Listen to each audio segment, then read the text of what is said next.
Fala galera, tudo bem? Então, estou com o meu livro aqui, tá? Fundamentos da Musculação, e eu vou abrindo de forma aleatória aqui e vou falar sobre alguns conteúdos com vocês. Tá? Essa primeira página que eu abri, ela fala sobre o método de pirâmide crescente.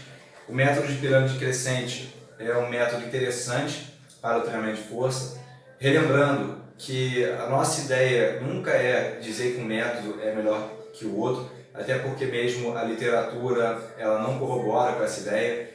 Então, quando se faz comparação de métodos, você consegue, né, ter resultados semelhantes, e o que tem realmente diferença é em relação à característica de cada método de treinamento.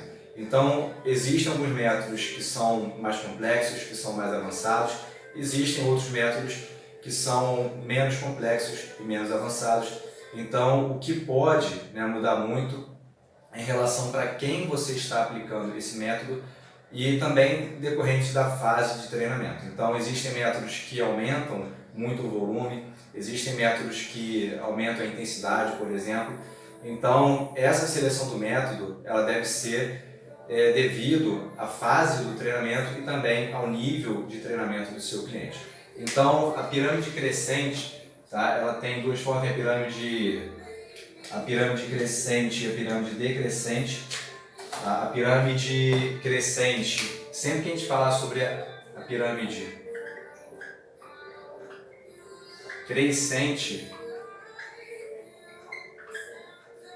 esse crescente ele vai se referir à carga. Ou seja, a cada série, tá, a gente vai ter o aumento da carga. Então vamos supor que você prescreveu 12, 10, 8 e 6 repetições, que é um esquema bem clássico aí, tá, no dia a dia. Então você prescreveu uma série de 12, uma série de 10, uma série de 8 e uma série de 6. A repetição, né, o número de repetições vai reduzindo ao longo das séries e a carga vai aumentando. Então vamos supor que para 12 repetições você utilizou, por exemplo, 50 quilos, para 10 você utilizou 55 quilos, para 8 você utilizou 60 quilos e para 6 repetições você utilizou 65 quilos. Então a carga, né, ela vai aumentando ao longo das séries e as repetições ela vai diminuindo ao longo das séries. Então a pirâmide crescente é um método de treinamento de força interessante.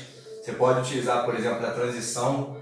Então quando você quiser começar a expor o seu cliente, por exemplo, a cargas maiores, por exemplo, 6, 8 repetições, mas você não quer colocar direto, né, essa faixa de repetições, você pode começar a fazer essa transição. Então, prescreve uma de 12, uma de 10, uma de 8 e uma de 6. Ele vai fazer duas com volumes maiores e menor intensidade.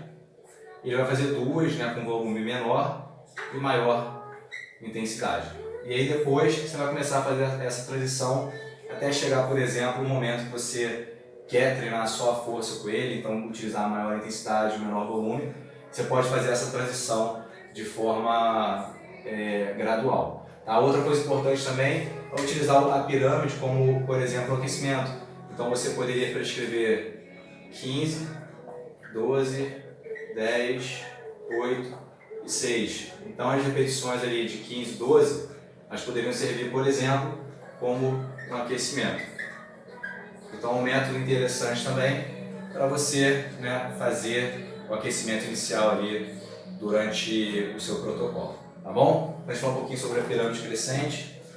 Vamos ver outra coisa aqui.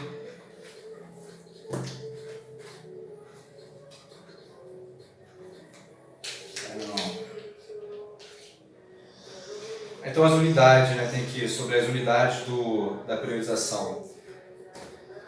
Deixa eu falar para você um pouquinho sobre. Então a gente tem as unidades, são unidades básicas, aí a gente tem as unidades maiores, as unidades médias e as unidades pequenas. E a gente vai ter o seguinte aqui, ó. A gente tem a maior unidade, tá, desse treinamento. A maior unidade desse treinamento seria o macro ciclo, que é a maior unidade. A gente teria o mesociclo,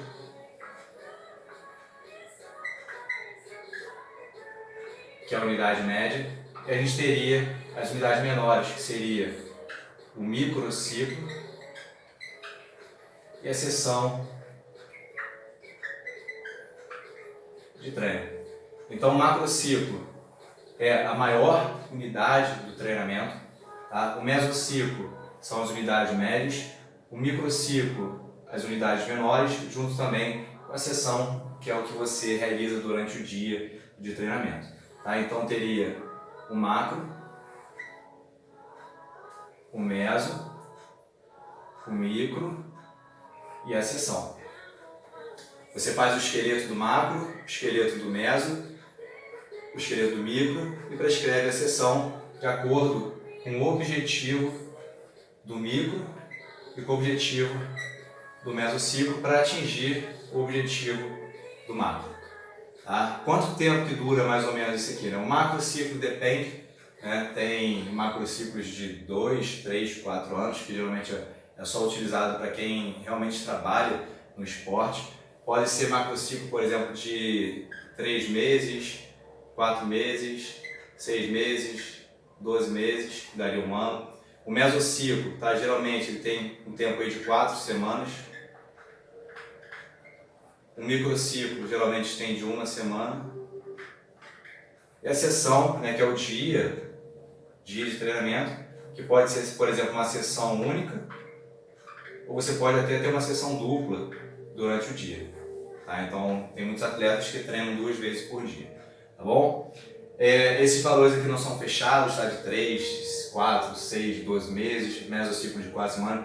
Podem haver variações, mas geralmente pelo calendário, para ficar fechadinho, se utiliza, por exemplo, 1 semana de micro, 4 semanas de meso, o macrociclo tem variações, tá? Então podem ser macrociclos menores ou macrociclos maiores, tá bom? Então você vai fazer o esqueleto macro, tá? Você vai ter um objetivo para o meso, um objetivo para o micro, e aí você tem que prescrever essa sessão de treinamento de acordo com esse objetivo desse treinamento, tá? Do microciclo e do mesociclo.